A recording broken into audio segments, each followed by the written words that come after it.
1300 hours Pakistan Standard Time. Assalamu alaikum. This is Radio Pakistan. The news read by Daman Zaman. The headlines.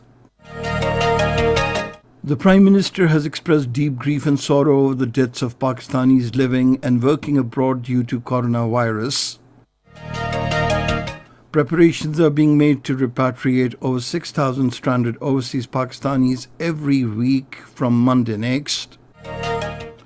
The Special Assistant to the Prime Minister on Information says reduction in the interest rate clearly manifests Prime Minister's resolve to activate economic activities in the country. In occupied Kashmir, the Indian troops in their fresh act of state terrorism martyred two Kashmiri youths today. And now the news in detail. Prime Minister Imran Khan has expressed deep grief and sorrow over the deaths of Pakistanis living and working abroad due to coronavirus. In his tweets today, the Prime Minister said many died while serving in the front line of the global war against COVID-19. Commiserating with the bereaved families, the Prime Minister also prayed for early recovery of those still battling the virus. The Prime Minister said we can never forget the overseas Pakistanis who continue to do us proud and are our greatest asset. He said the overseas Pakistanis are playing a critical role in the country's development through remittances and charity work.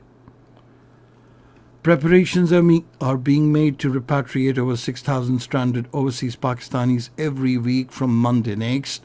This was stated during a meeting chaired by the Special Assistant on National Security, Moeed Yusuf, and the Special Assistant on Overseas Pakistanis, Zulfikar Bukhari, in Islamabad today. Moeed Yusuf said Pakistani embassies have been directed to fulfill every basic need of overseas Pakistanis, and for the purpose all resources of the government are being utilized. Every Pakistani passenger landing in Pakistan will have to undergo coronavirus test and will have to stay at quarantine center. The schedule of flights has been prepared keeping in view the capacity of quarantine centers. Zulfikar Bukhari said we will not leave alone overseas Pakistanis at this difficult time.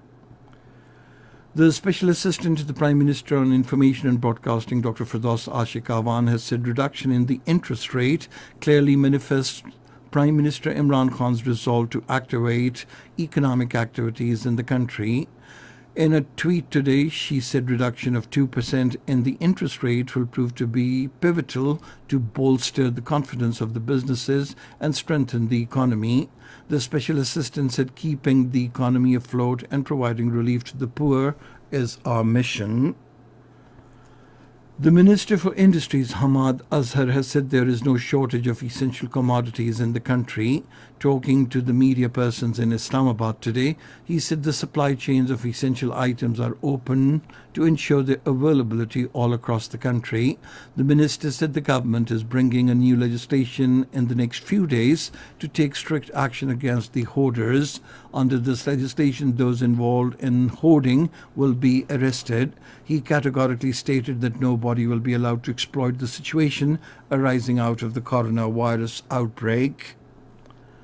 The International Monetary Fund has approved $1.386 billion disbursement to Pakistan under the Rapid Financing Instrument to address the economic impact of COVID-19 pandemic.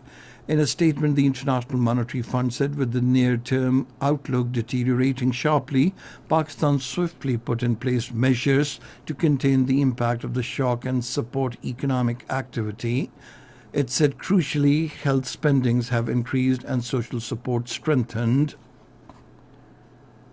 The number of confirmed coronavirus cases in the country has soared to 7,025. 3,276 cases have so far been detected in the Punjab, 2,008 in Sindh province, 993 in Khyber Pakhtunkhwa, 303 in Balochistan, 245 in Gilgit-Baltistan, 154 in the Islamabad Capital Territory, and 46 in Azad Kashmir. 1,765 patients have so far recovered. The death toll from the virus stands at 135, with 11 new deaths reported during the last 24 hours. In occupied Kashmir, the Indian troops in their fresh act of state terrorism martyred two Kashmiri youths. According to Kashmir Media Service, the youths were martyred during a cordon search operation in district Shupanya. In Afghanistan, 6 military base workers who worked at the American Bagram airfield were killed and 3 others injured in an attack by unknown assailants. According to an official, the workers were attacked while they were traveling to their homes in Parwan district. And that is the end of this news bulletin. For more news and analyses, log on to our website, radio.gov.pk, and you can also watch the live video streaming of our bulletins on the link facebook.com/Radio Pakistan News Official.